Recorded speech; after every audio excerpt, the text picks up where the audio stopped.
Es difícil soñar con un paisaje, pero todos tenemos uno. Un lugar donde retirarnos cuando cerramos los ojos. Un lugar que asociamos a la felicidad, al sosiego, a la libertad. Un lugar que tal vez nos gustaría compartir. No importa si es una playa o la sombra de un árbol, un valle o un patio fresco. Todos tenemos ese lugar en algún cajón de nuestro cerebro, dispuesto a socorrernos en el momento oportuno. Yo tengo el mío.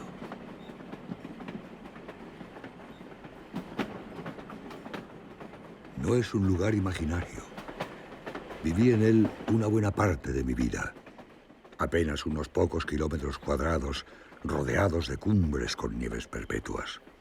Un lugar donde conocí el amor, la solidaridad, la valentía y el miedo. Un pueblo con muy pocas casas y una estación inmensa. Una estación que fue mi propia casa. Hoy está abandonada, como una ballena varada entre montañas. Tal vez olvidada por todos, pero no por mí. Este es mi sitio.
Tarde o temprano, todo termina convirtiéndose en ruina.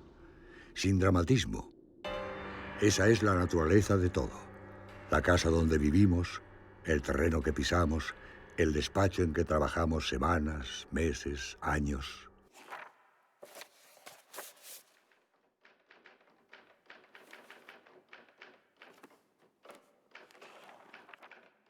Mi abuelo tenía mucha sangre fría. En los momentos realmente que había que tenerla, la tenía.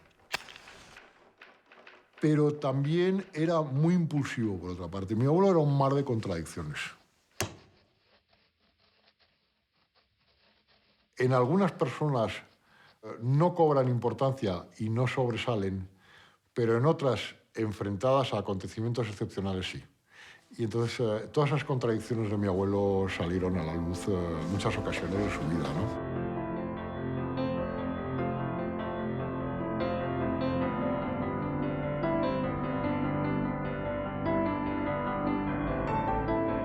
Mi abuelo quería haber sido marino. Y toda su vida le encantó el mar y todo lo que estuviese ligado al mar. Y esa era su vocación. Pierde a su padre cuando tiene escasamente un año, porque en pleno invierno se tira al agua en un canal en Brest para tratar de salvar a alguien. Al final consigue salvar a esa persona, pero tiene una pulmonía mal curada, y esa lo lleva a la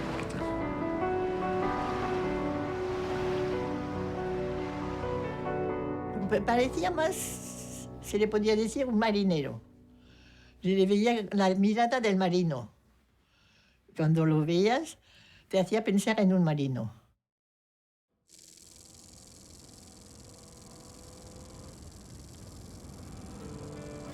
Lo llevé ya jubilado, el hombre tendría unos 70 y tantos años.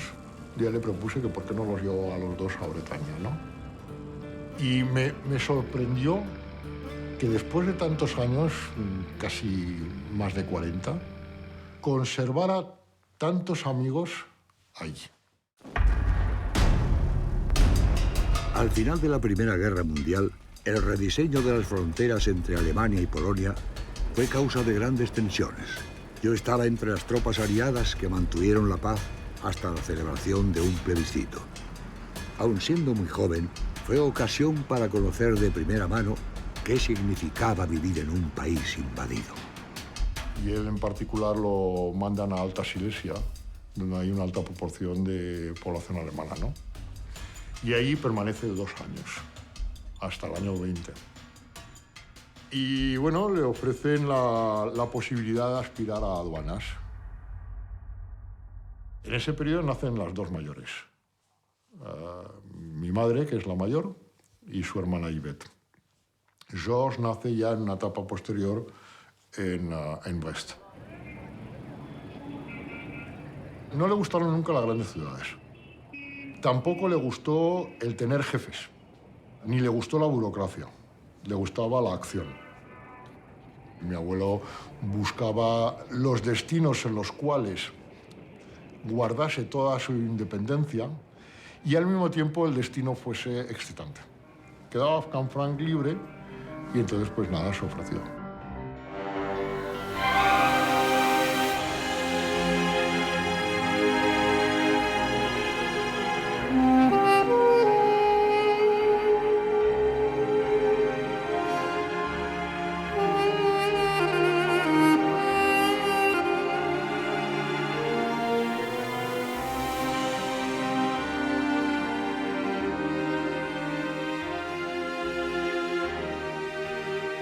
Cuando llegué a Canfranc, yo también me pregunté por qué se había construido en un valle tan angosto, no un poco más abajo, en valles más anchos. Con el tiempo, supe que el ejército español había influido en la decisión. Porque la doctrina que se mantiene en aquel momento en defensa es que el Pirineo tiene que ser una barrera impermeable y el ferrocarril tiene que ser de ancho de vía distinto para que no se pueda pasar de un lado al otro. Un ferrocarril que llegaba a Canfranc, que se había una vía de comunicación con Francia, y para alguien le pareció que aquello podía entrañar un peligro y se empezaron las fortificaciones en todo el Pirineo, la fortificación del Fuerte del Col, las torres de fusileros.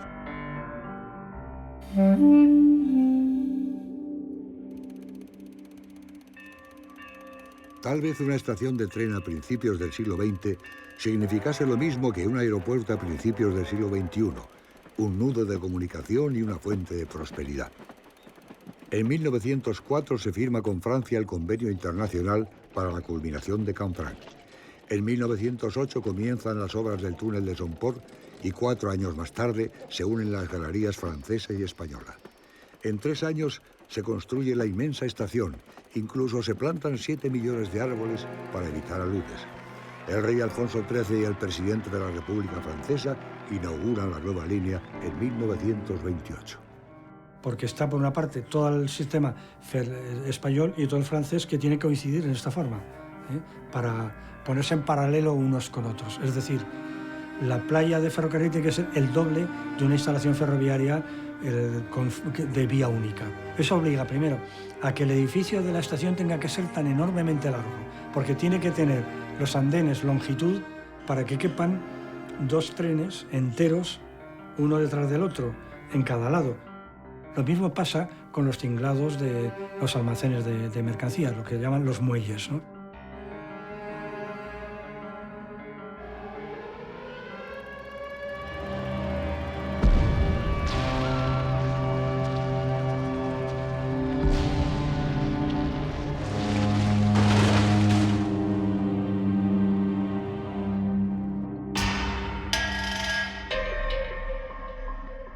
La estación en aquel entonces está paralizada porque durante la guerra civil ha habido un cierre de la frontera. Se cierra incluso el túnel, que se llenó de piedra, de piedra partida, de balasto. En fin, que fueron años muy malos, incluso hasta el punto de que la familia tuvimos que establecernos en la planta primera del hotel y ahí hicimos nuestra vida.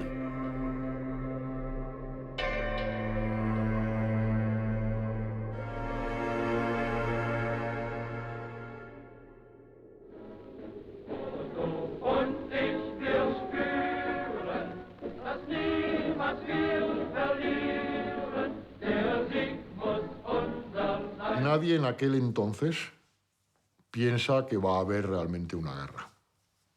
Porque nadie tiene ganas de una guerra excepto Hitler.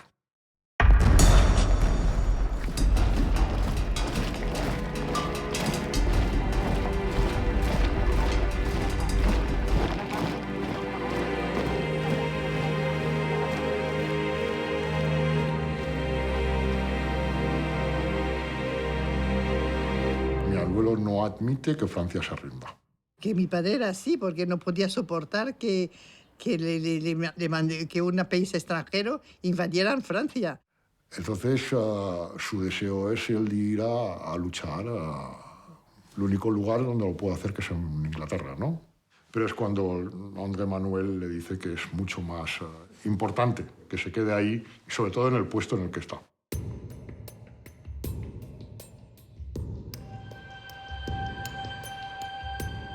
Con la Segunda Guerra Mundial, que de pronto el régimen de Franco descubre que con los alemanes del otro lado, la frontera tiene que ser reabierta.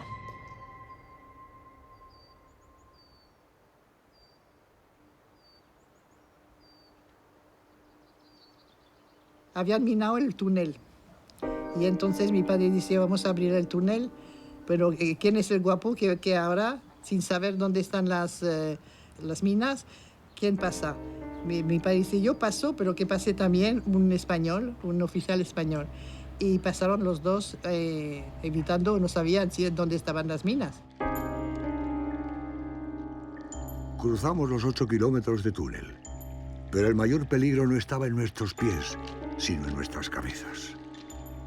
Éramos muchos los que no podíamos soportar la idea de una Francia invadida, pero la realidad es que no estábamos organizados.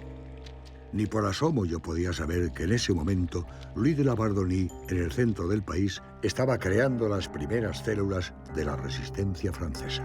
Non, je ne crois pas qu'il ait jamais eu peur. Il a eu la chance d'avoir une grande part d'inconscience. Entre la valentía y la audacia hay una línea delgada difícil de definir. La Bourdonnais tuvo la iniciativa, pero le faltaba organización. Desde Londres, el gobierno francés en el exilio encontró cómo resolverlo. Alors elle dit, très bien, mais on va vous envoyer un spécialiste. Et on a envoyé Rémy. El coronel Rémy, cuyo nombre auténtico era Gilbert Renaud, llegó a ser el jefe de la resistencia francesa. Il est passé par l'Espagne, il est arrivé à Madrid, où il a retrouvé son ami Jacques Pigeonneau, qui est devenu son premier adjoint de tout le réseau. Pigeonneau me telefoneó avisándome de la llegada de Rémy a Canfranc.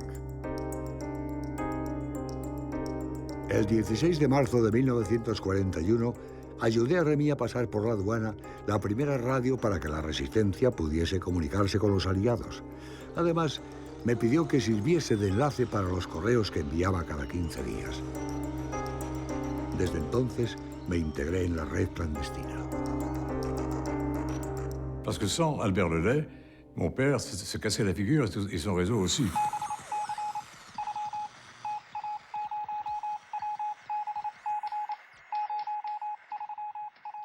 Está dirigida por un dentista que más tarde caerá.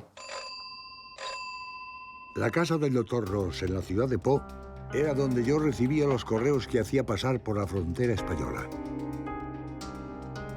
Cuando lo detuvieron, lo torturaron. Pero él nunca llegó a hablar.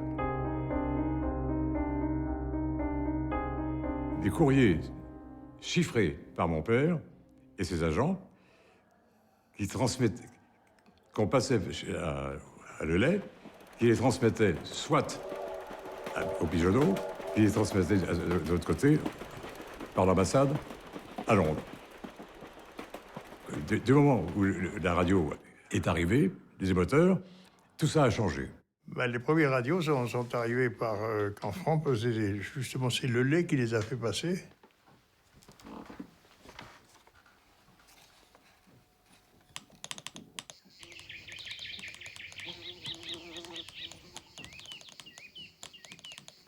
Donc on n'a pas été conviés à assister aux manipulations, mais on entendait très bien le manipulateur qui est une suite de titita tata titita.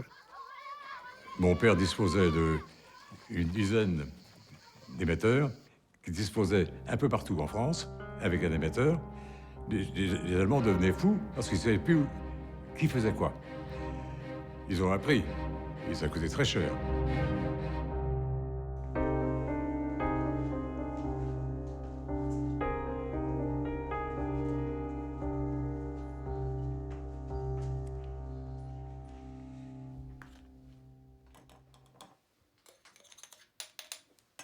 On a créé un laboratoire clandestin pour tirer des microfilms à partir des plans et des documents.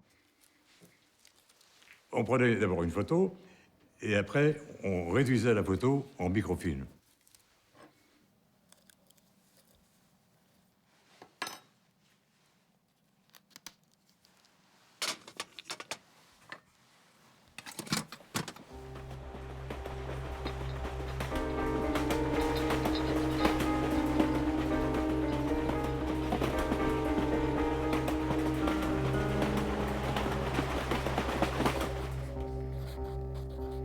Parce qu'il y a beaucoup de gens qui se sont fait piquer, qui ont été fusillés, déportés. Ils sont morts. Él tuvo la suerte de no ser cogido, pero hay muchos que hicieron mucho y que fueron cogidos y asesinados.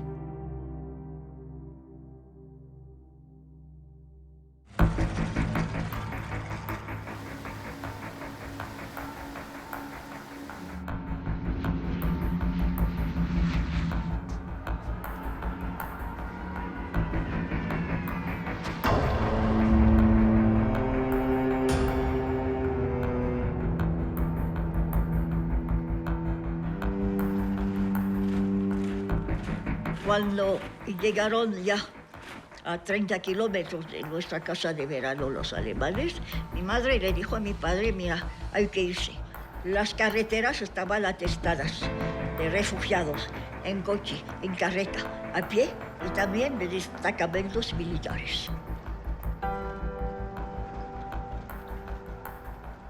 La policía española y la Guardia Civil en la frontera colaboraba con la Gestapo en devolver a cualquier persona que pasara la frontera de manera clandestina.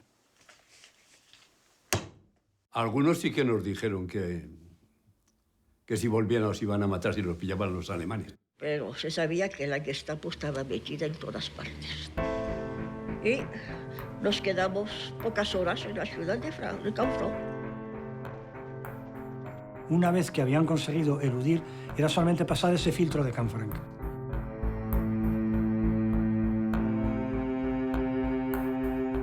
Como eran esta gente todas perseguidas, se buscaban la forma de salir de Francia. Pasaban cantidades enormes de judíos todos los días. Yo no sé, hubo una época que pasaban, pero muchísimos. Se llenaba el comedor era enorme. Y claro, la gente venía allí pues a pedir algo, tomar algo, para hacer espera mientras estaban los trenes preparados para llevarlos a Portugal. Sobre todo iban muchos a Portugal.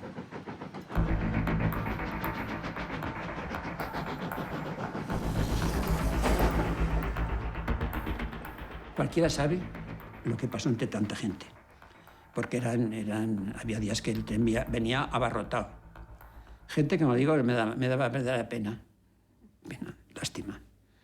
Era gente en aquellos momentos perseguidos de qué manera además, porque si los cogían sabían dónde iban. En una ocasión no me quedó más remedio que simular un apagón de luz para salvar a unos cuantos. Y pues se pusieron a bajar. Algunos pusieron a bajar del tren y se metió. Mi padre tenía la puerta de su despacho abierto. Se metieron todos en el despacho y después cómo se marcharon, pues por el monte, pues no sé cómo se marcharon, pero por lo menos habían pasado la frontera. Yo cogí gente con niños en los brazos.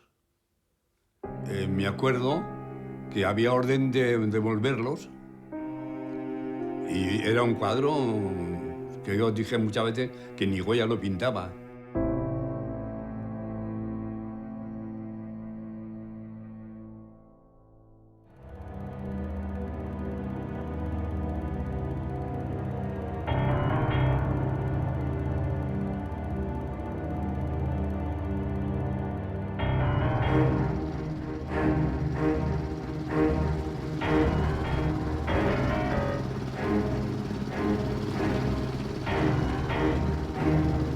Y después los alemanes toman todo Francia ya y llegan al Portalet.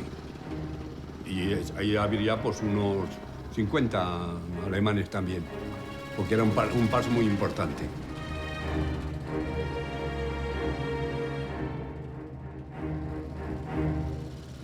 Es una cosa curiosa, ¿no?, el pensar que estábamos en España, pero que había fuerzas de ocupación alemanas en territorio español, ¿no?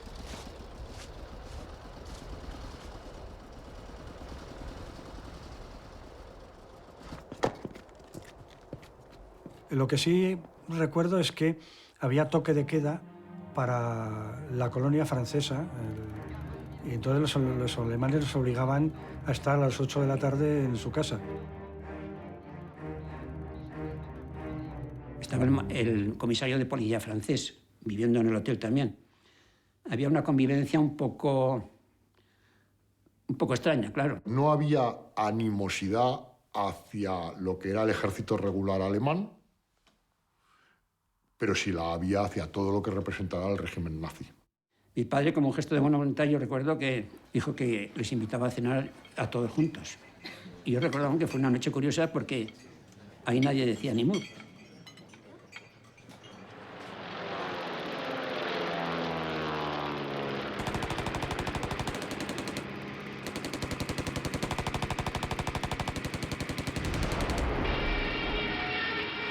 Porque este señor tenía un hijo que era piloto alemán, Otto se llamaba. Y en cierto momento pues vino a ver a su padre a Canfranc y al hotel, estuvieron juntos y tal. No sé si era una premonición, porque a los pocos días de marcharse, el señor Bergman recibió un telegrama diciendo que su hijo había fallecido en un accidente de aviación, que había sido derribado su avión.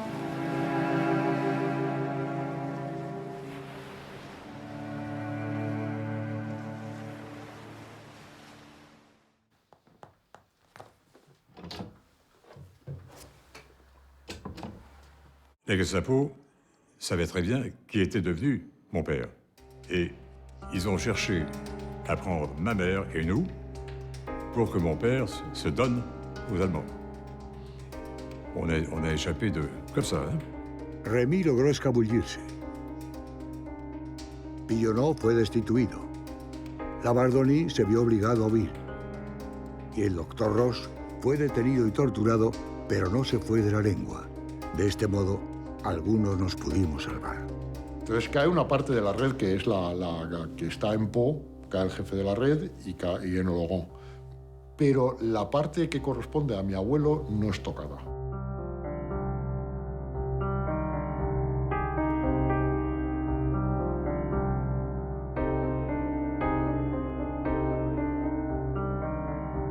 Entonces él se levantaba, bajaba a la oficina y se quedaba.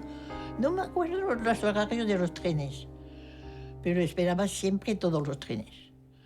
Porque si hubiera algo anormal, si venía algún paquete para él, si venía alguien escondido, tenía que estar hacia frente de lo que cayese.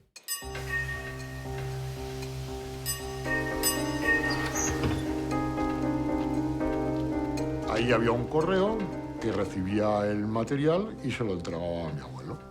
Entonces mi abuelo lo que hacía era entregárselo a los ferroviarios que estuviesen en connivencia dentro de la red.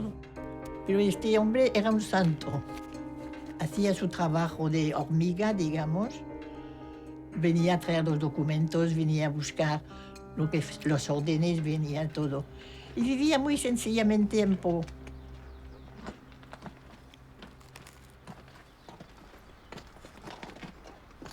Se sentaba en el borde de la vía y empezaba a comer, pensando siempre ya me cogen, y no, nunca lo cogieron.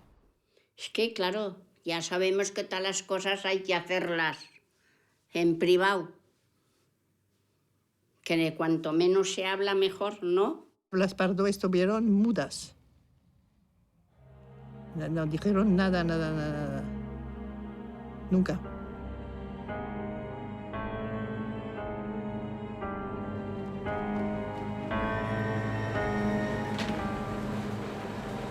Los ferroviarios estaban estrechamente vigilados. Pilar y Lola Pardo ayudaban en casa. Eran jóvenes y estaban libres de toda sospecha. En la estación de Zaragoza, un sacerdote recogía los documentos que yo les había entregado. Él se encargaba de hacerlos llegar a la embajada inglesa en Madrid.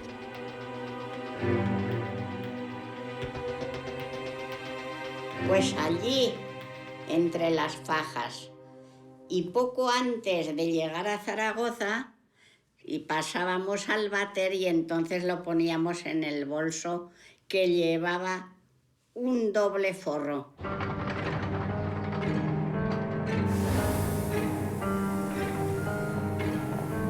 Miraban a la gente mayor, no a las crías.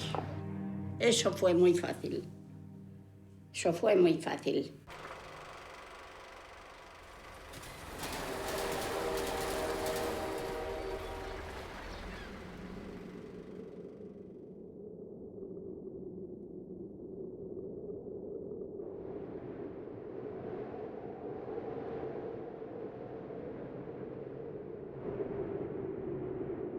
Muchos venían por guías franceses orientados. Que le tienen que decir, tú vas por aquí, por aquí, por ahí, por aquí. Por ahí no vayas, que ahí están los alemanes. Passer le plus vite possible et revenir. Et je faisais ça de bon cœur contre les Allemands, vous voyez. S'il a fallu, je l'aurais tué. Charlaban un poquito el castellano. Ah, pues mire usted que venimos huyendo de los alemanes y para aquí, para allá. Pero dio la casualidad que había orden tajante, de que se devolvieran. Bon, les difficultés, ce n'était pas l'aller pour passer la frontière, c'était le retour. Parce qu'au retour, je ne savais pas où étaient les patrouilles allemandes. Tandis que mon père s'occupait surtout des jeunes qui voulaient partir en Espagne, les jeunes qui voulaient s'échapper, les jeunes qui voulaient s'en aller en Espagne. Avec mon père, on n'aurait pas été demandé à M. Lelay. Mais M. Lelay, il avait des connaissances telles que c'était des wagons de jeunes qui partaient en Espagne par son intermédiaire. Parce qu'on savait très bien que le wagon ne serait pas contrôlé.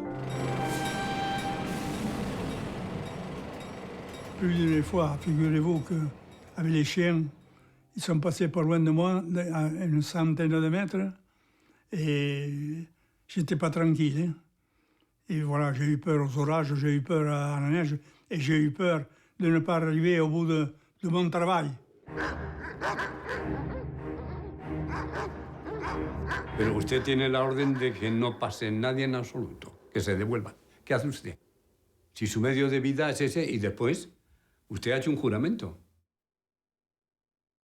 Surtout pas les abandonner, j'aurais préféré mourir que de les laisser comme beaucoup l'ont laissé.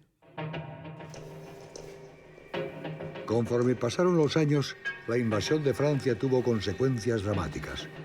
Muchos jóvenes franceses fueron deportados a fábricas alemanas y otros obligatoriamente incorporados al ejército alemán. Ils n'ont pas voulu aller travailler en Allemagne. Ils se sont échappés en Espagne pour rejoindre de l'âtre de Tassigny et l'Angleterre et aller combattre les Allemands de l'autre côté. Ils n'ont pas voulu aller en Allemagne.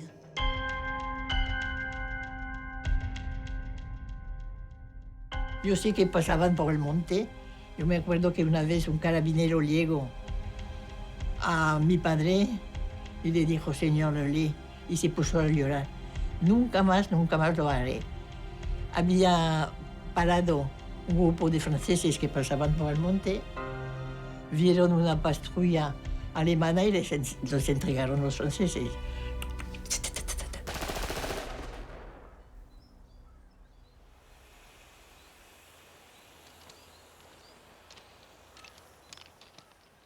Gente que trataba de pasar de un lado al otro, pues recalaba ahí, no se cruzaba la frontera en una noche, ¿no?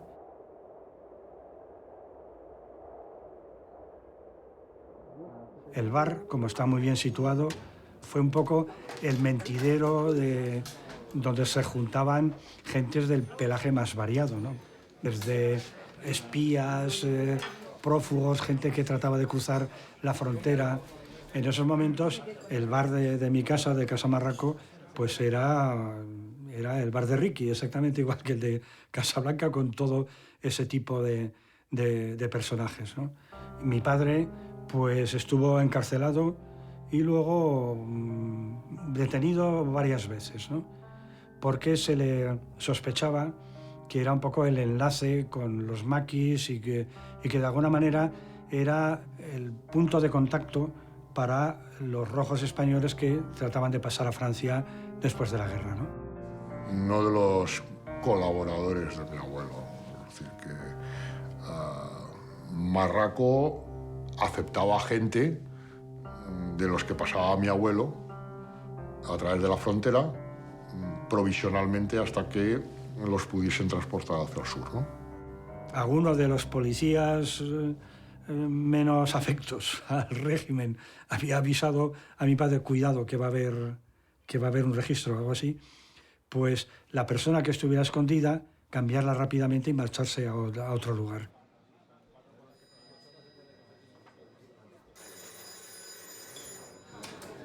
Sí, dígame. Sí, dígame. Caballero. ¿Algo? ¿Dónde estás? Los recuerdo como muy altos, claro, los veía desde abajo y como llevaban esos abrigos verdes de paño verde oliva, verde oscuro, que llegaban a los soldados casi hasta los tobillos, pues parecían como una especie de esculturas, como los gigantes y cabezudos, como los gigantes, ¿no? Para un niño de un pueblo perdido del Pirineo, el ver de pronto pues Suomi, Finland, o Sverige, o Norway, los sellos de aquella época eran muy bonitos, pues solían tener pues dibujos por ejemplo, pues, de las cascadas de Noruega, de los fiordos, de los bosques de Laponia. Yo aprendí mucho más con los sellos que con la enciclopedia Salinas, que era la que estudiábamos en la escuela de mi pueblo, geografía, ¿no? Y claro, ahora piensa, dice, ¿con quién me jugaba yo las cartas? ¿Quién podía ser el espía allí?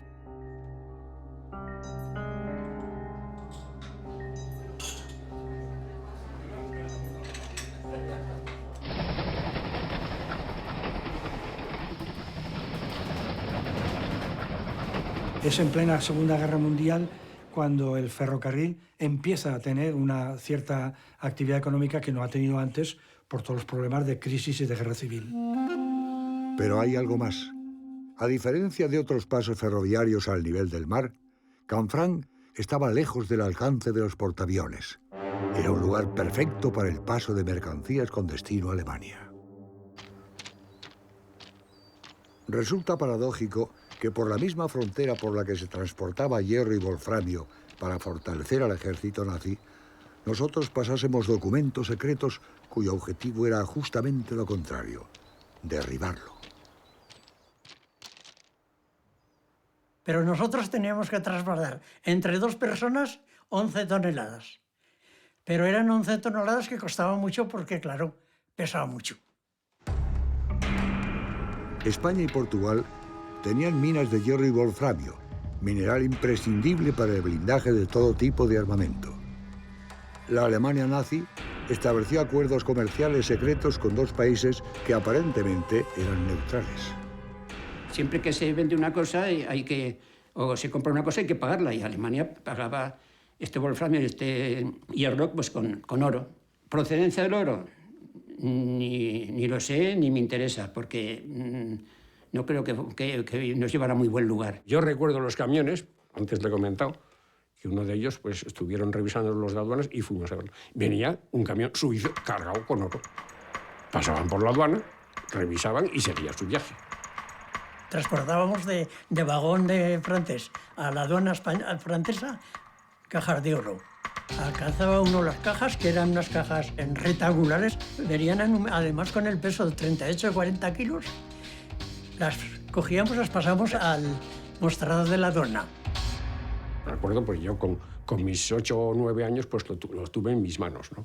Los 2 primeros cristales que había del portalón estaban pintados con una pintura blanca. Y ahí habíamos rascado unos agujeritos de donde podíamos observar el interior, y ahí veíamos, más de una vez lo hemos visto, porque era curiosidad de críos el ver el oro, porque era espectacular ver aquellos lingotes y todo esto.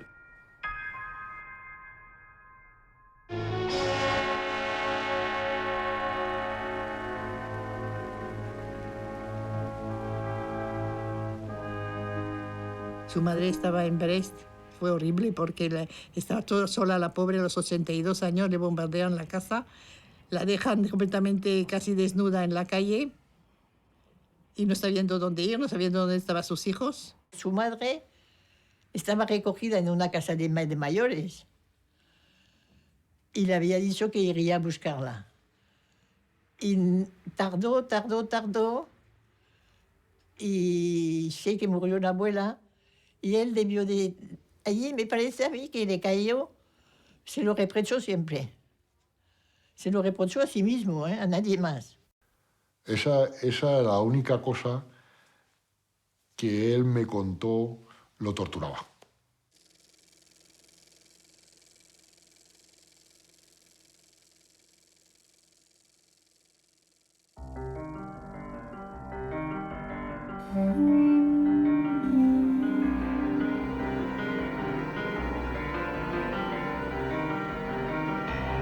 Mi padre no salía nunca, no salía nunca de la estación.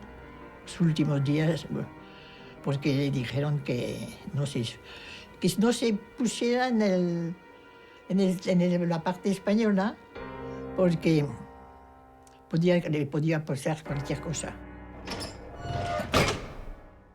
La Gestapo lo ha identificado y que va a venir a buscarlo. Le dice, señor Lelé, le van a coger. Escápese, márchese. Hay una llamada. Hay una llamada de Oloron, creo recordar, en el cual se dice que ya lo ha identificado la Gestapo. Y viene Julia corriendo diciendo, señora, tiene usted que ir a casa enseguida que la llame mi padre. Bueno, mi madre se lo figuró. Al día siguiente, mi padre fue a ver al padre de Asso, una persona muy seria y muy inteligente. Y entonces mi padre le pidió, mañana vienen a buscarme los alemanes, ¿usted me puede ayudar? A él lo llamó Asso, Félix Asso, el viejo, vamos, el abuelo. Oye, José, mira a ver si puedes hacer esto, que a este hombre lo van a venir a buscar y quiero que lo lleves a la Borda Clavetero. Con su señora salían todos los días a dar un paseo, después de comer. Y eso es lo que engañó a los alemanes. Mis abuelos salen. Entonces, mis abuelos salen por la vía. Y bajaron por donde las máquinas españolas. Pues allí abajo bajar e ir directos a coger el túnel. Y lo bajó por ahí por los túneles, a ella, a la madre, la mujer y el hijo y un perro.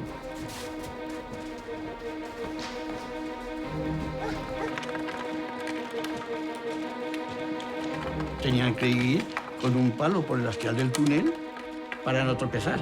Mi hermana Pilar lloraba porque sabía que esa era una fuga que no volvían.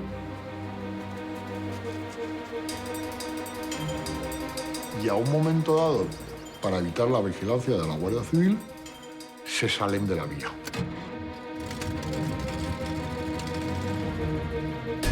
La Gestapo llega a Canfranc y se encuentra con que el pájaro ha volado. Entonces bajaron hasta Villanueva y ahí ya los espera un coche que los va a trasladar a Jaca, en donde los espera otro coche que ya los transportará hacia Zaragoza.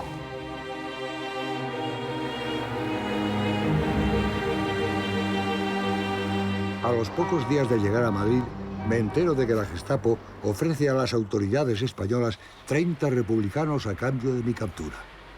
De inmediato, me pongo en contacto con la embajada francesa, donde me dicen que no los comprometa, que la situación es delicada. Me siento desconcertado al ver que mi propia gente no me presta ayuda. Desesperado, contacto con la embajada inglesa y ellos sí me echan una mano. En poco tiempo preparan la huida. Un coche me lleva a Sevilla. Allí espero durante unos días en un piso franco hasta que puedo trasladarme a Algeciras. La policía española me sigue los pasos de cerca y en el puerto hace un registro minucioso de todos los barcos. El temor me induce a improvisar una farsa. Entonces a mi abuelo no le queda más remedio que ponerse ropa de marinero, ensuciarse, se ensucia, entra dentro de un camarote y se mete en la cama. Y cuando llega la policía y abre la puerta del camarote... Y mi padre dijo, shut the door, please. Y me hacía una voz muy seca.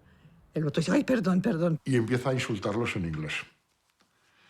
Y claro, ahí la policía cree que ha topado con un marinero que está fuera de su turno de guardia y está descansando y cierra la puerta.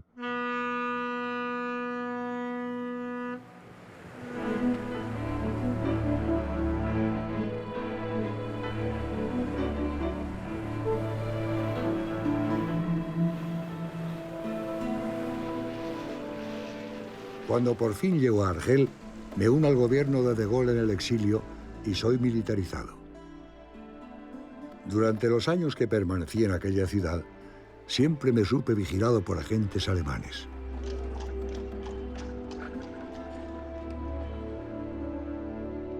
El gobierno de Gaulle tenía dificultades para hacerse reconocer por los aliados. Además, la resistencia en la capital francesa estaba liderada por los comunistas. El objetivo era llegar a París cuanto antes para legitimar su gobierno.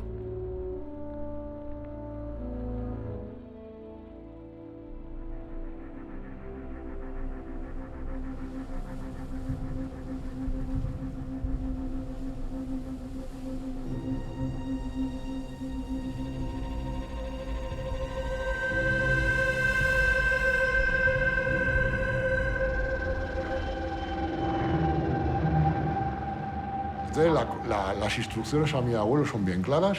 Hay que llegar a París como sea. Lo hace tan deprisa que muchas veces anda muy por delante de las tropas alemanas en retirada. En más de una ocasión roba vehículos militares alemanes, unas veces era clandestinamente, a escondidas, pero en otras ocasiones lo tuvo que hacer a punta de pistola.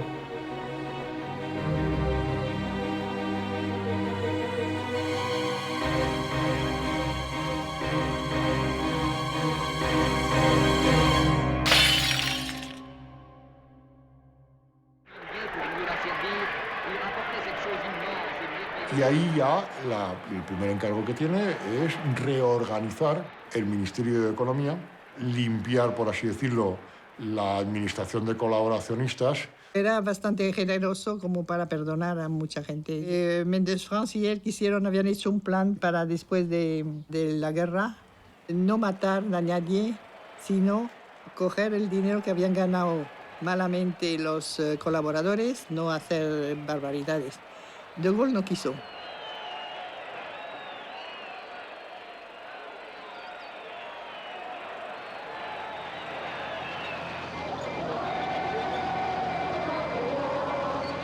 Y había muchísimos puestos de mucho interés y de mucha responsabilidad libres. Lo rechazó. No quiso ninguna promoción. Que no digan que he aprovechado de la situación. Era ya su pensamiento. Y entonces le dije, bueno, pues le dijeron, dime a Méndez France, que era el ministro, y dice, dime dónde quieres ir. A Canfranc.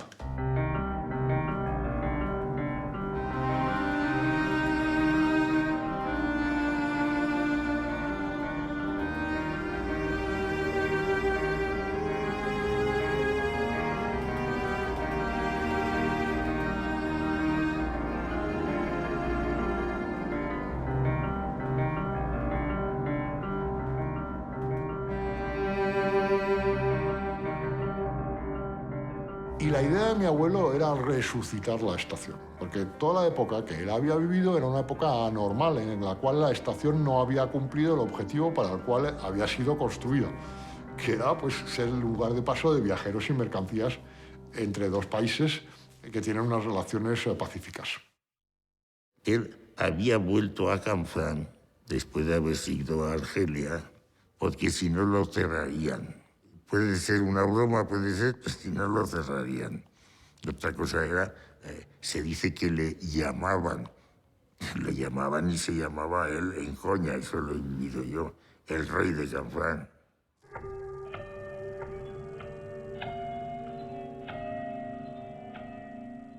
Pues yo conozco a Monsieur Lelé al llegar a Canfranc en el año 1954 como el administrador de la aduana francesa.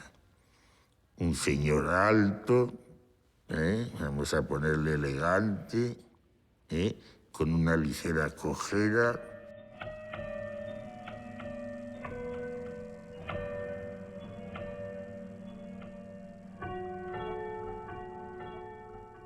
Cuando volvió, reunió todos los de aduanas que había ahí, los inspectores y todo esto, y les enseñó todo lo que tenía, porque tenían muchos escondrijos en los trenes. Tenían muchos compartimentos, digamos, no sé, que habían arreglado para poner papeles, para poner personas. Habían adecuado los trenes, los ferroviarios.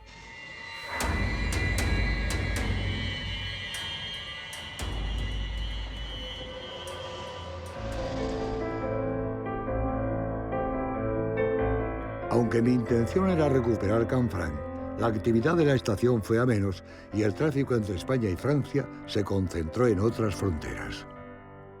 Todo el mundo lo quiere en puestos de responsabilidad y él no quiere. Y se resiste continuamente.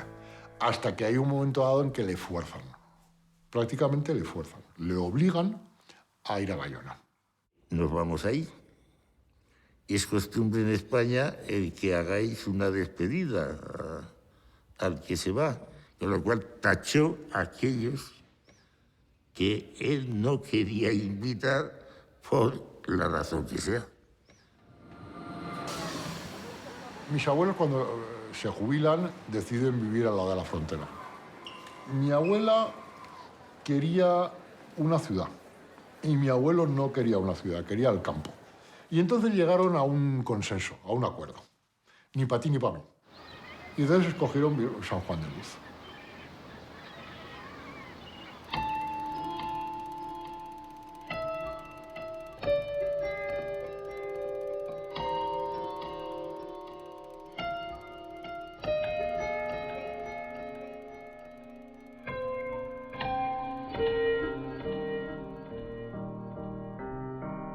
Mi padre y mi madre se llevaban como la uña y la carne. Se apoyaban uno en el otro. Pero es que además de eso, yo creo que había amor y había mucha complicidad.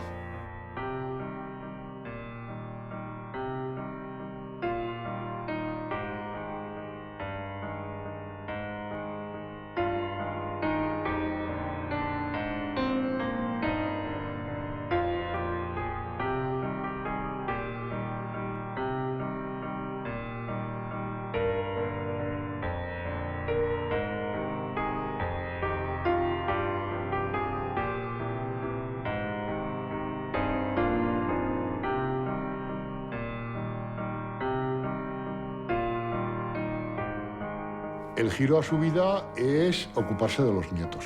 Y tenía los niños, todos los nietos fueron de pequeños, estaban al lado de él siempre.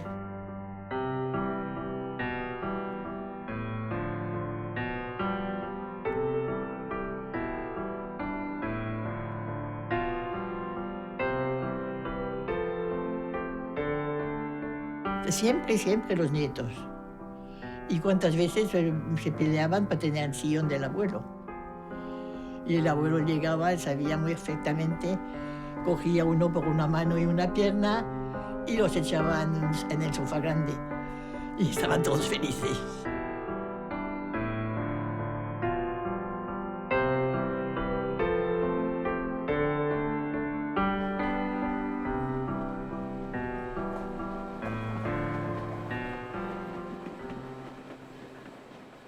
Ni a Francia ni a España les interesa mantener en aquel momento funcionando el ferrocarril de Canfranc.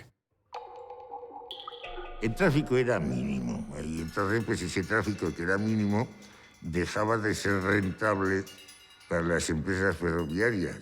Y entonces, ¿qué pasó para llegar al Estaquet?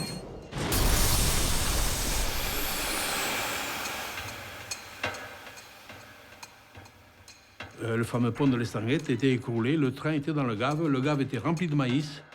Et je n'en croyais pas mes yeux. Je me dis, mais c'est pas possible, comment ça a pu arriver une chose pareille? tout avait explosé. La locomotive qui était passée en premier avait tamponné la montagne. Personne ici n'a eu le moindre instant de se dire que c'est un sabotage. Un accidente probablemente provocado hace que se rompa el puente del estanque y se cierre definitivamente el ferrocarril. Así como los españoles sí que estaban interesados en mantener el Canfranc vivo, a los franceses les da absolutamente igual. Entonces no iban a invertir un duro en eso. Pruebas que se fue el puente abajo y se acabó Canfranc.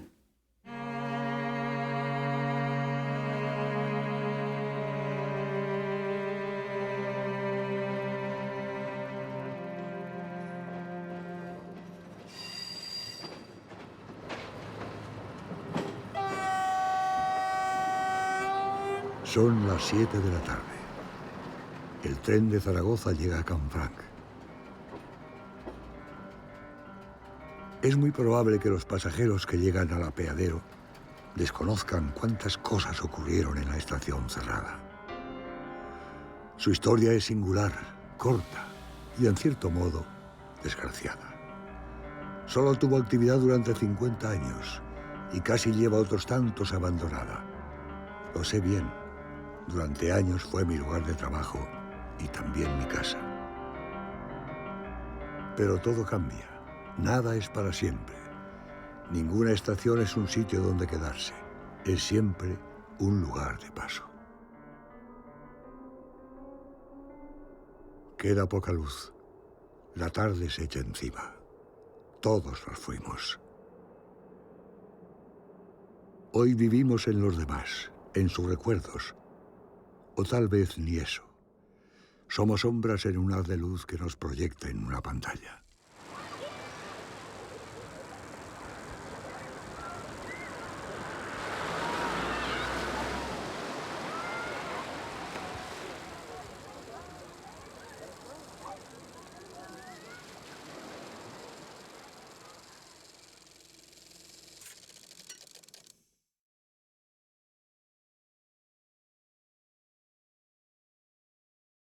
Albert Leleu falleció en 1988 en Cibourg, Francia, a la edad de 89 años.